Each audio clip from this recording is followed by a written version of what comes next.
So you want to play fast. In this video, we'll cover 3 hidden secrets among academics and professionals on how to play fast.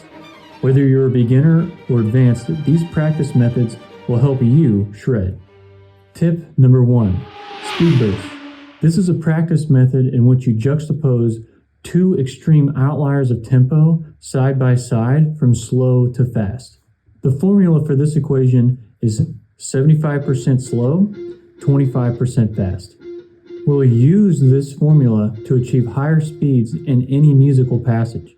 For example, let's say your goal is to play this.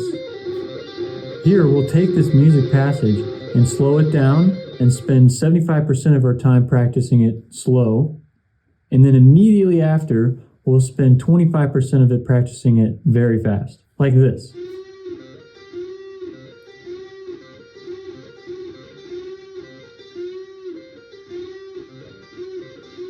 Why is this effective?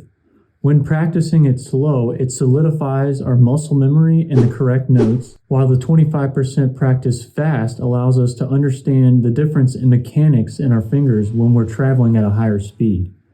So this is a common mistake amongst players, is they practice too slow too often. We want to understand the difference between heavy and slow versus fast and light. And this style of practice, this formula, helps us understand and bridge that connection in our hands and in our mind. And a good way of understanding this concept is kind of like riding a bike. When you're riding a bike at a moderate speed down the road, you're just pedaling while sitting on the bike.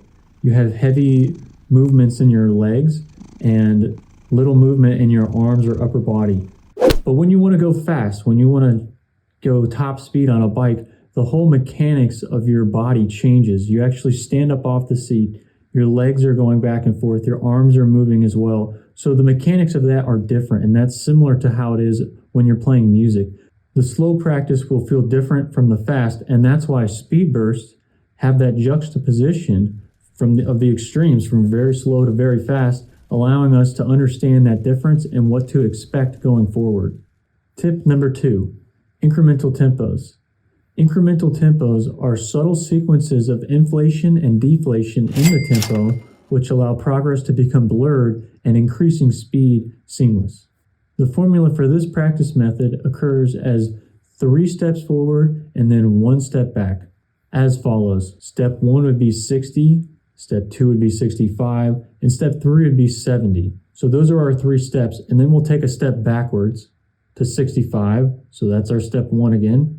And then we'll go to 70, that's step 2, and then 75, which is step 3. And this is kind of like a teeter-totter ladder movement, like this.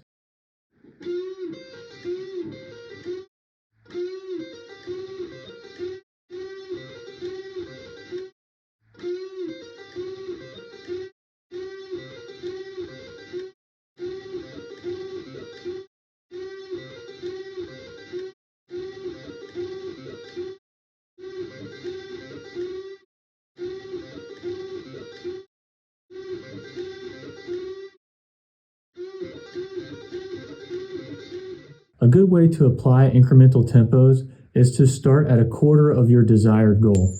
So let's say our goal is 100 BPM. We would start at 25 and start the ladder progress from there. This method of practice is the opposite of a speed burst.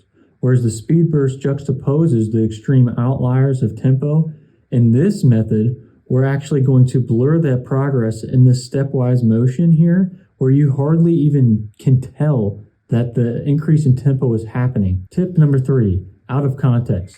This is when we isolate difficult passages and break them down into smaller, more achievable goals. For example, we could take a musical passage like this,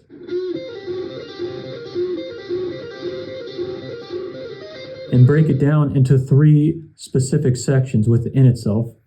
You could practice those sections individually and increase the tempo that way. Here would be part 1.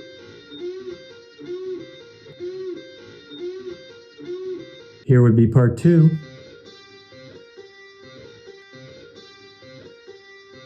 And here would be part 3. If this video helps you become a shredder, please go ahead and subscribe to the Dr. Guitar YouTube channel. I'd greatly appreciate your support. Thank you.